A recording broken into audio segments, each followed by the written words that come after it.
Oh, shit. I'm trying to be nice. Thanks a lot. Oh, okay. You also little brotherly love over here.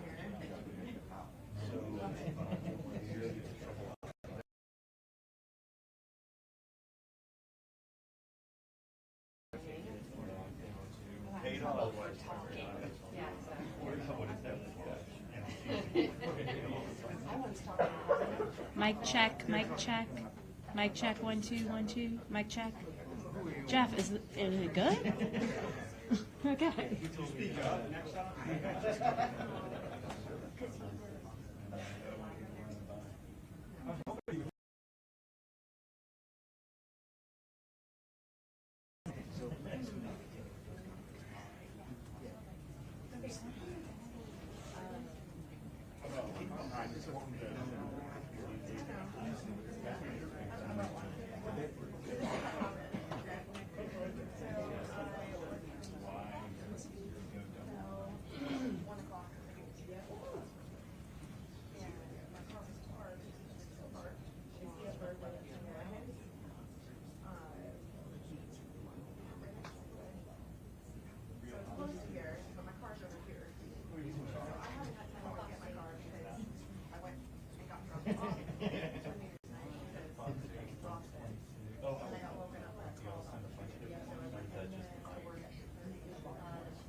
Hello, everyone.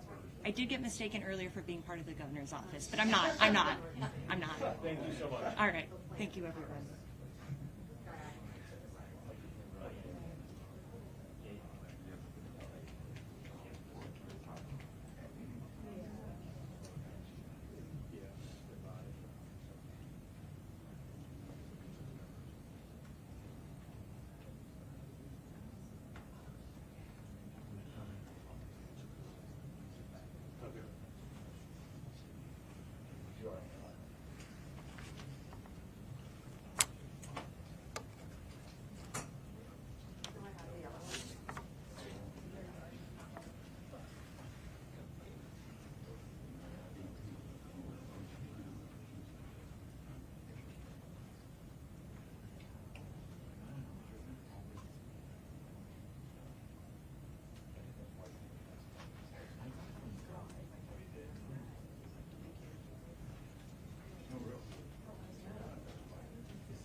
I'm good. What line are you on, Jake? One.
Or that they should delay the game, I'm sorry. Another day. Oh, okay. Yeah, she said they should delay it another day. Correct. They should just make it happen.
All right, well, good morning. I first want to start off by reminding the citizens of Louisiana that as you travel around the state, you will see the flags of all state buildings at half-mast in honor of those lives that were lost in this horrific act of violence.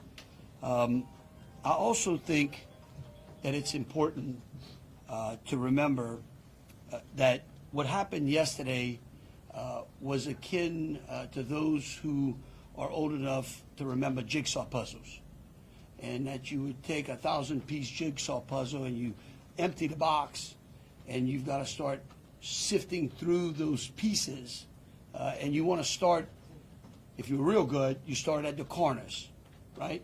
Try to put your corners together. And from yesterday to today, over 1,000 law enforcement agents and officers, men and women, have been poring over countless amounts of data, of videos, of surveillances, interviews, tracking down every possible lead that came to us, whether it was the New Orleans Police Department, the Louisiana State Police, the FBI, or our other federal agencies. Also, yesterday, I issued an emergency declaration. That declaration was meant to streamline resources and communications between state, local, and federal partners. And we're seeing the results of it. I also would like to remind everyone that what's going on in this city and this state is twofold. We've got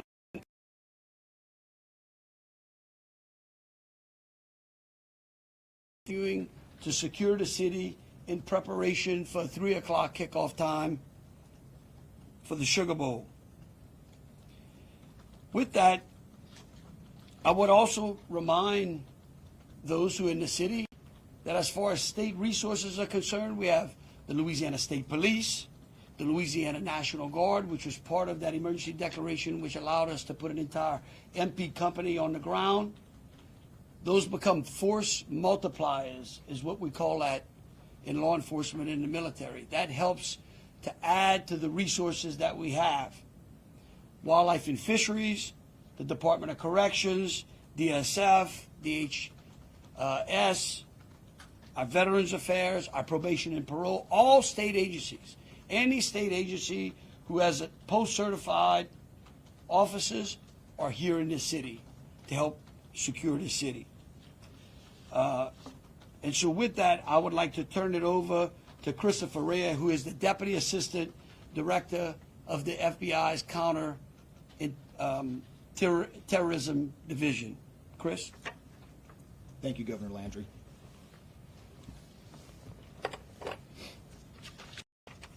Good morning. I am FBI Deputy Assistant Director Christopher Rea. I'm from our Counterterrorism Division at headquarters. I'm also joined by Assistant Special Agent in Charge Alethea Duncan from our New Orleans office, who you heard from yesterday.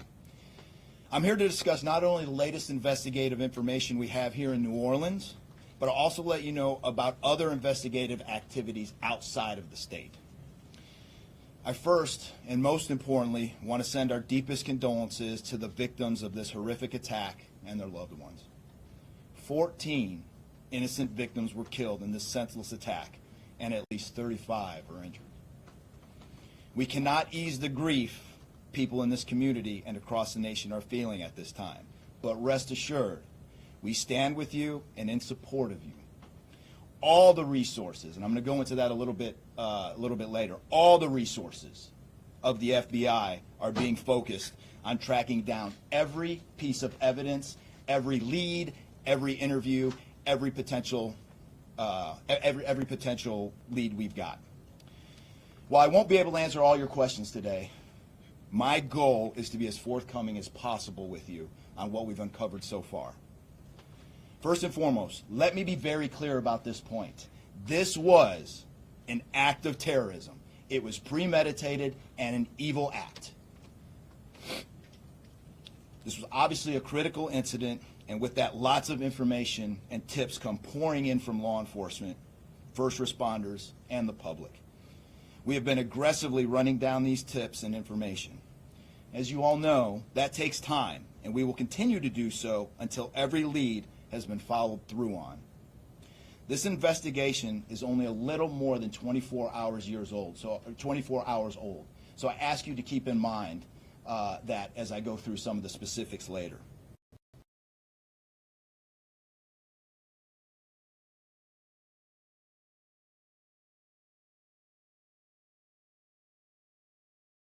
Involved in this attack, except for Shamsuddin Jabbar, the subject you've already been briefed on.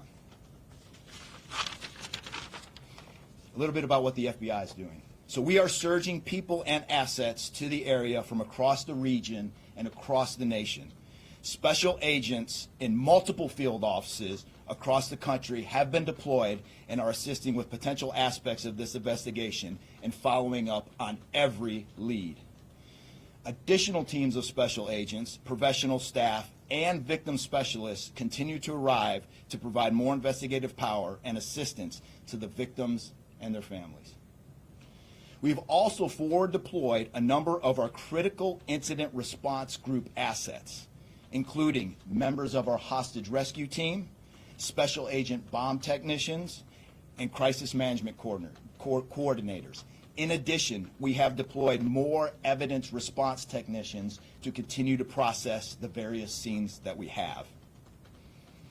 So far, we have received just over 400 tips from the public, and that information is being followed up on both here in New Orleans and across the country. Some of the tips are here in New Orleans, and there are other tips in other states across the country that we are following up on. The FBI team and our law enforcement partners here are also reviewing hundreds of hours of surveillance and other video from both the French Quarter and other states. As for a timeline, at this point, investigators believe Jabbar picked up the rented F-150 in Houston, Texas on December 30th. He then drove from Houston to New Orleans on the evening of the 31st, and he posted several videos to an online platform proclaiming his support for ISIS.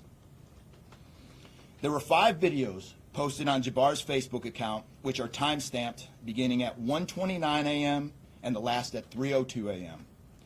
In the first video, Jabbar explains he originally planned to harm his family and friends, but was concerned the news headlines would not focus on the, quote, war between the believers and the disbelievers, end quote. Additionally, he stated he had joined ISIS before this summer. He also provided a will and testament.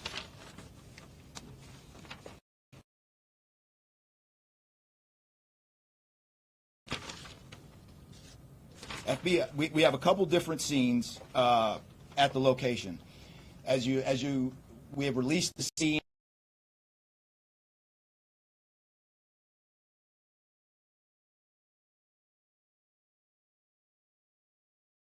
currently searching that scene right now. FBI and ATF agents have secured that house, and that location is being searched for potential evidence. On New Year's morning, Jabbar opened fire after ramming through a blocked-off area of Bourbon Street, used his truck as a weapon to run over the victims. Teams of specially trained victim specialists, again, as I said, are on the ground here in New Orleans, assisting survivors of the attack and loved ones of the deceased. We do not believe the public is in any danger around any of these locations. 3 phones linked to Jabbar have been recovered, and digital media exploitation is a priority to see what is on the device and any other potential leads. Additionally, we have recovered 2 laptops and are currently reviewing them for any potential leads. Those laptops were recovered at the Mandeville address. Evidence technicians will also be going over the F-150 truck Jabbar was driving As you know, we recovered an ISIS flag from the back of the vehicle. Jabbar declared his support for the terrorist group on social media, as I stated before, as he made his way to New Orleans. FBI bomb technicians also recovered 2 IEDs in coolers, one from the cross-section of Bourbon and Orleans Street, and the second at an intersection approximately 2 blocks away. There were multiple reports of other devices. Those reports turned out to be misinformation or not actual functioning devices. Those are the only 2 devices that we've been able to recover that were functional. Both devices were rendered safe on scene. We did obtain surveillance footage showing Jabbar placing the devices where they were found. Two other, as I said before, 2 other items of interest were determined not to be IEDs. A little bit about Jabbar. Jabbar himself was born in the United States and is a U.S. military veteran.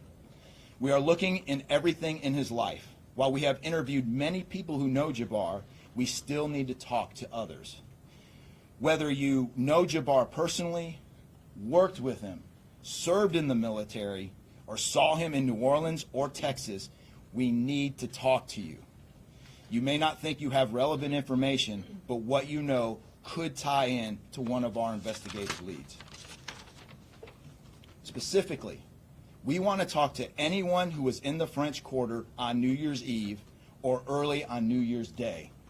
That includes people spotted near one of the 2 IEDs on Bourbon Street.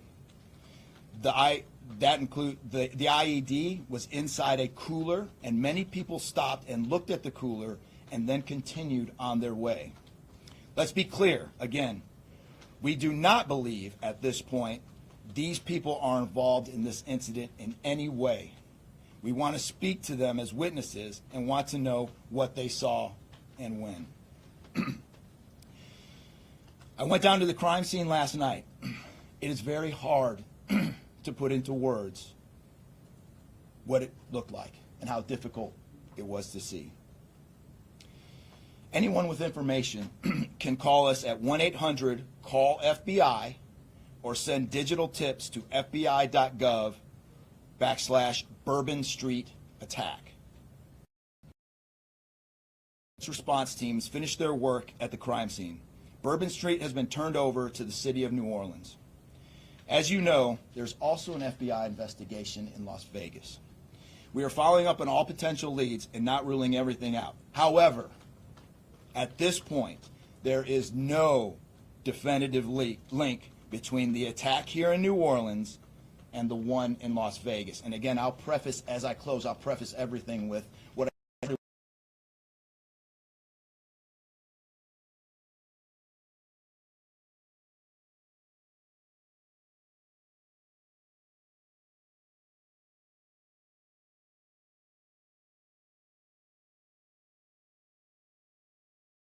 also, although I've only been on the ground here a short time, I also want to express a sincere appreciation for our partners here, which include the U.S. Attorney's Office, HSI, ATF, the New Orleans PD, the Louisiana State Police, the Governor's Office, and countless others. At this point, I'm going to turn it over to the Special Agent in charge of ATF here, Josh Jackson.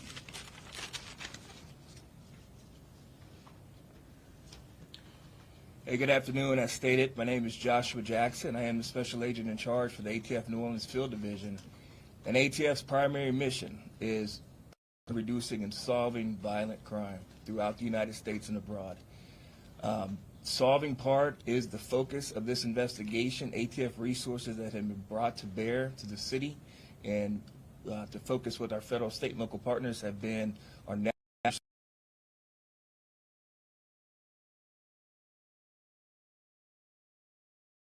certified fire investigators, certified explosive specialists, fire engineers, electrical engineers. These folks will get additional investigative leads to help the investigative team identify what happened at the location in Mandeville and identify how that fire started and move the investigation forward from there. Additional resources that ATF has brought to bear into the city as our ATF Special Response Team. This is a tactical team capable of handling any sort of enforcement operation. This team is deployed, on set, and ready for the Sugar Bowl today. This team is also made available to the Louisiana State Police and also New Orleans Police Department to assist with any efforts that they may have during this period. Additional resources, as the governor alluded to, he executed executive powers and had an emergency declared to where ATF was able to tap in to Emergency Support Function 13 resources. This allowed us to bring additional explosive detection canines so that we can safely sweep the city and safely sweep the Super Bowl in preparation for the game today. These resources will still be in the city as we lead up to the Super Bowl and through Mardi Gras. These type of ATF resources will be here.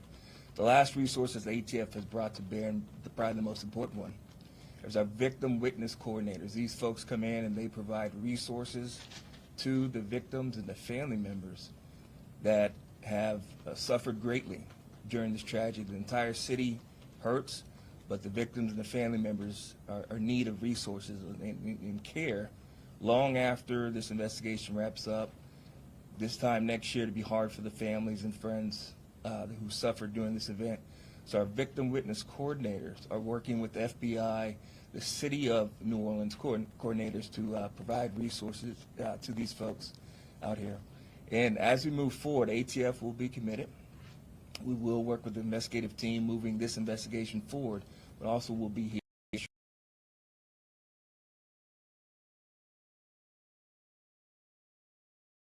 Our mayor of this great city, New Orleans. Madam Mayor. Thank you so much. Thank you so much. Well, good morning once again. And I just want to just echo my thank yous to the unified command of our law enforcement partners and at every single level, federal, state, and governor. Governor, thank you for your partnership. Thank you. I also want to thank the residents and the visitors of the city of New Orleans for your patience, for your support, and most of all, your prayers. Our hearts and prayers continue to go out to the victims' families, and the city of New Orleans, we're resilient. And as I stated on yesterday, my focus in terms of a priority has been on our victims. As you heard, that yes, the FBI was able to clear Bourbon Street. And what that meant also for me in this city was that we were able to remove our victims, identify them, and notify their families. Real reverence. They mattered, the families matter, and matter to the city of New Orleans. In addition to that, I want to just thank again our federal partners in Washington, listening to my plea personally for the additional resources to allow for the scene to be cleared, and again, attending to our victims. I walked by each one, and I did the sign of cross in my own way, because reverence, again, is important. So while we have been able to have Bourbon Street returned back to the city of New Orleans, and the due diligence has been done, that then allowed me to give the go-ahead to begin the cleaning of Bourbon Street. That started happening in the morning about 2 a.m. It was completed before 8 a.m. this morning.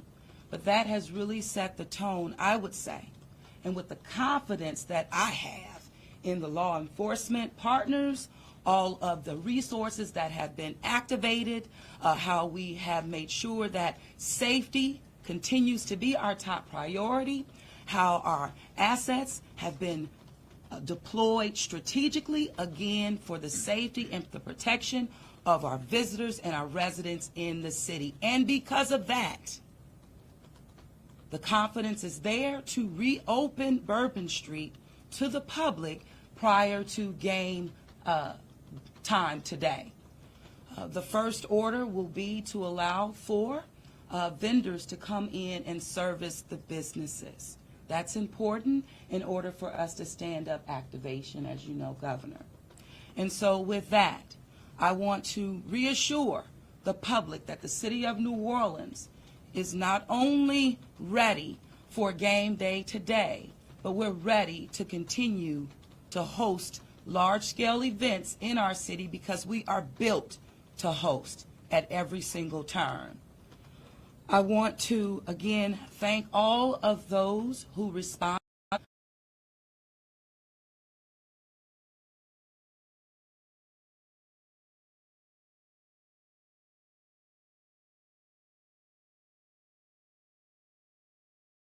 As leadership, we will continue to operate and cooperate as we always have.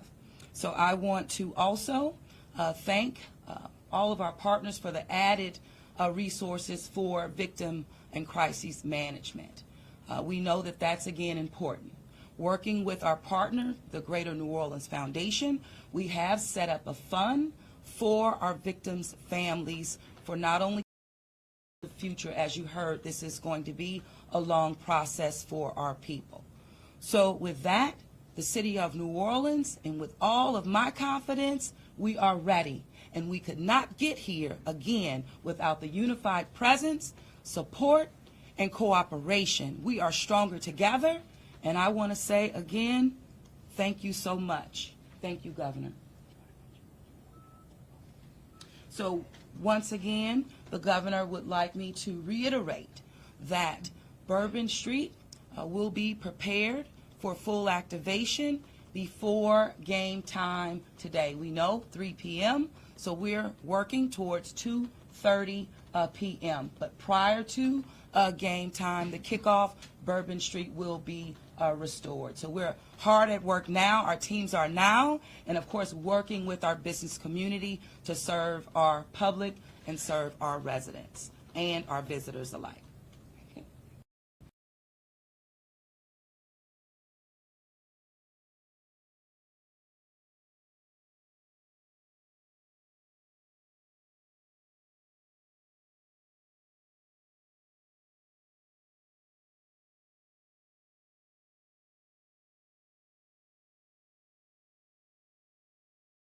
The FBI and all of our federal partners for the amount of resources they have poured into the city.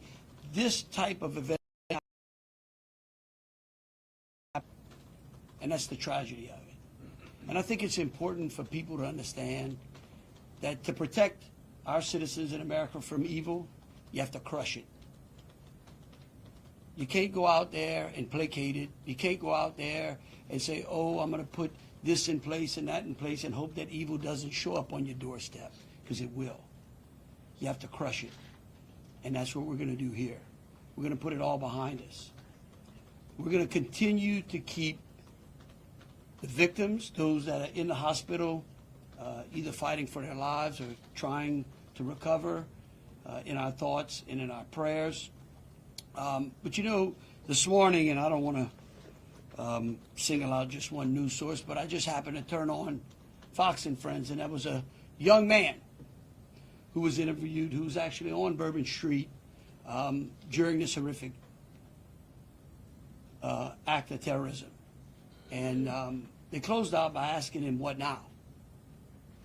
And I think he summed it up. He said, look, we can't live in fear, because fear will paralyze us. He said, we come down to the city to enjoy ourselves and to entertain ourselves and to be with our friends and with our families, because that's who we are. Louisiana invented hospitality. The people of this city care for each other. And believe you me, we care about each one of the lives that were lost in this city tonight. We will never forget them. But it would be a tragedy if we let their losses be snuffed out because of fear. This city will be back. We will be open to family and friends and loved ones.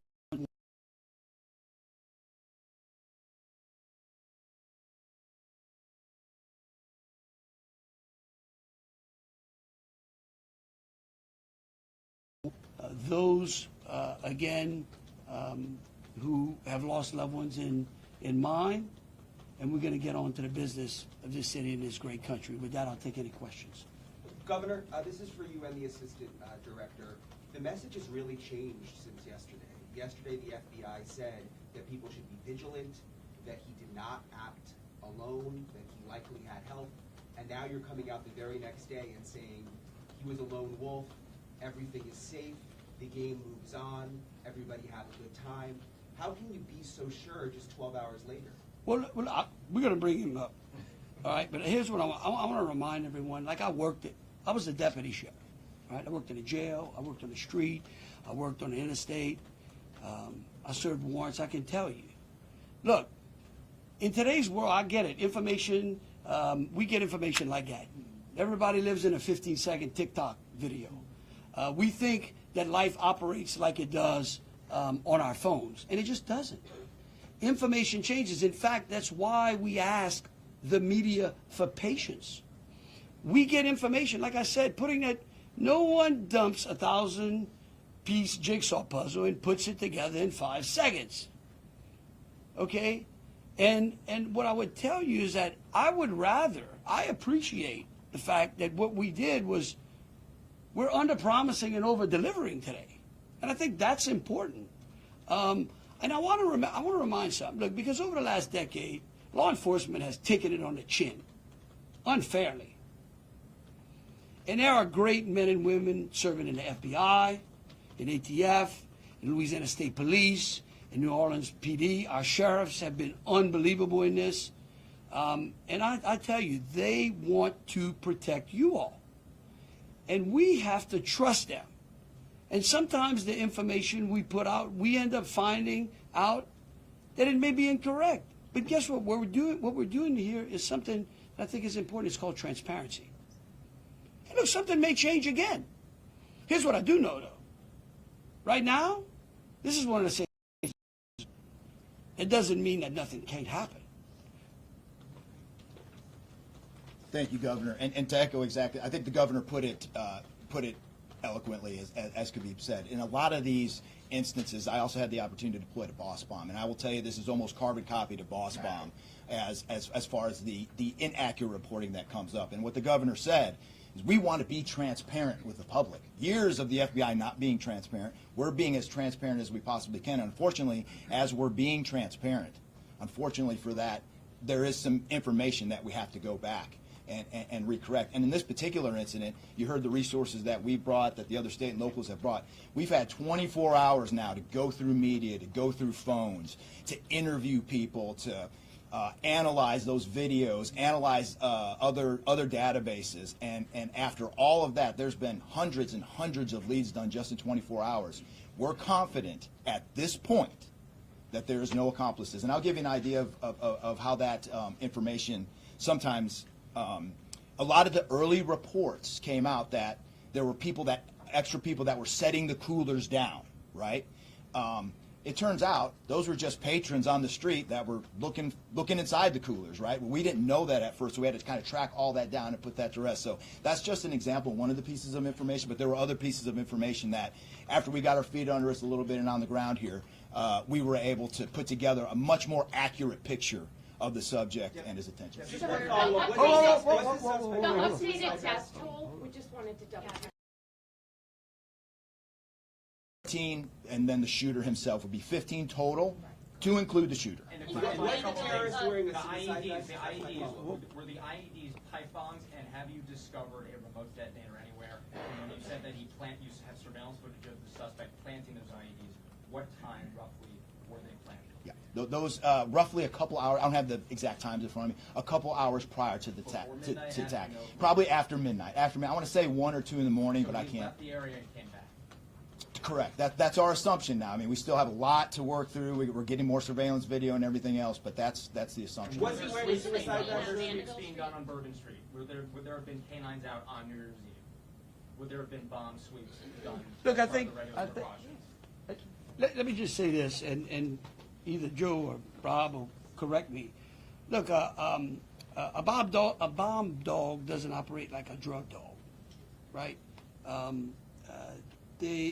on Bourbon Street, there's a lot of senses, right? A lot of smells. I don't think you can run a bomb dog down Bourbon Street with thousands of people there and be able to sniff out a bomb. What we've been doing, what they have been doing, is certainly a complete sweep of the quarter because of the limited amount of traffic that's been out there. Let me just say this. I think this may help. It would be my hope that as some additional time goes through, maybe closer to maybe the beginning of next week, we will, if we've got it to what extent buttoned up as we could, I would work with the FBI and the city, and maybe we can come up with a timeline to be able to get you those information, kind of walk everyone through from day one through. I think it's extremely premature, and you're really putting us on some speculative grounds to ask some of those questions, because again, it's only been 24 hours. I mean, can you imagine how far we've come in 24 hours? So, Was he wearing well, we'll go one at a What is time. being done to make Bourbon Street safer tonight than it was New Year's Eve? Are temporary bollards being brought in to block off the street, and why weren't those used on New Year's Eve? Well, look, here's what I'm going to say. Every time some bad guy, there's what we call an after-action review. Because again, nothing is 100%. We have reinforced the area. We have deployed some additional types of assets. I personally, it's up to the city or other, I don't like to give specific what we got. But I can tell you we're in better shape than we were before. We have time for two more questions. Director, when you speak to the Mandeville scene, Sir? when you speak to the Mandeville scene, And then and what do you- some neighbors at that site told us they smelled smoke early in the morning. Was there a fire there? Any kind of burning happening? Yeah, Do great. you still believe that fire happened after the suspect was killed? That's correct. Yeah, I'll move to 18. I do want to address the suicide vest question. I want to kill that one right away. Okay. There was no evidence that the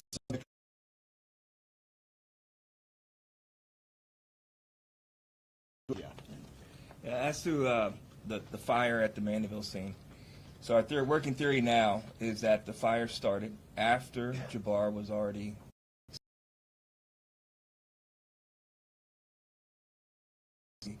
long cord that extended that time. You could also have pressure cookers that were put on top of the stove filled with gasoline, and then it went off. There's a lot of different ways to do it, but that is why our ATF National Response Team is here to answer those questions and get that investigative lead back to our team.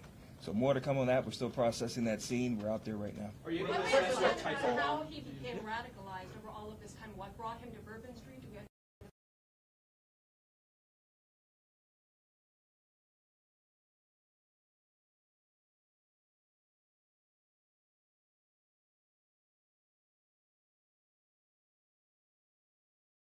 that it was lots of people New Year's Eve, with a target for an attack.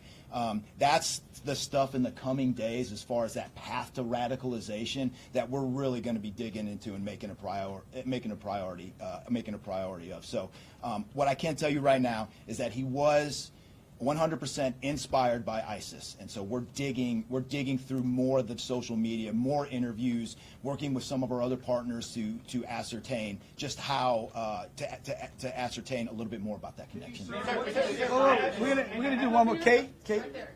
You've had your hand up for a while. Yeah. Sir. Thank you, I appreciate it. Yeah. It's actually for Special Agent Ryan. Sir, I prefer. in order to reassure people, would you be able to explain the analysis and evidence that has led to this most recent understanding that he was a lone actor and that there is at this point, at least from your understanding, no further danger to the public? Sure. I think a lot of that, multiple interviews, the hundreds of interviews that we've conducted so far, the social media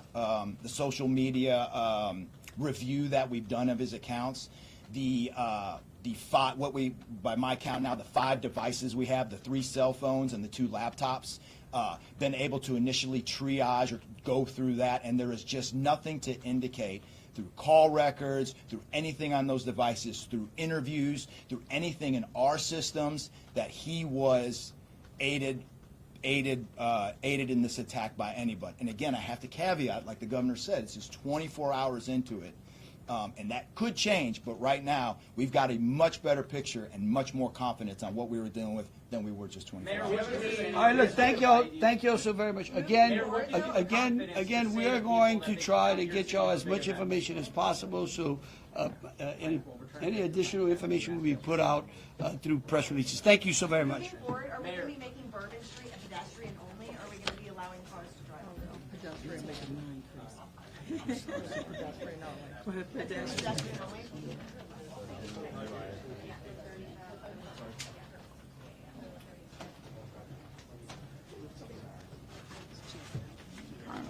No, you good? No, I'm good.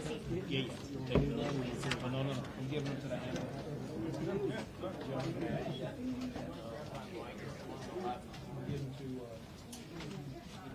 On the stand or not?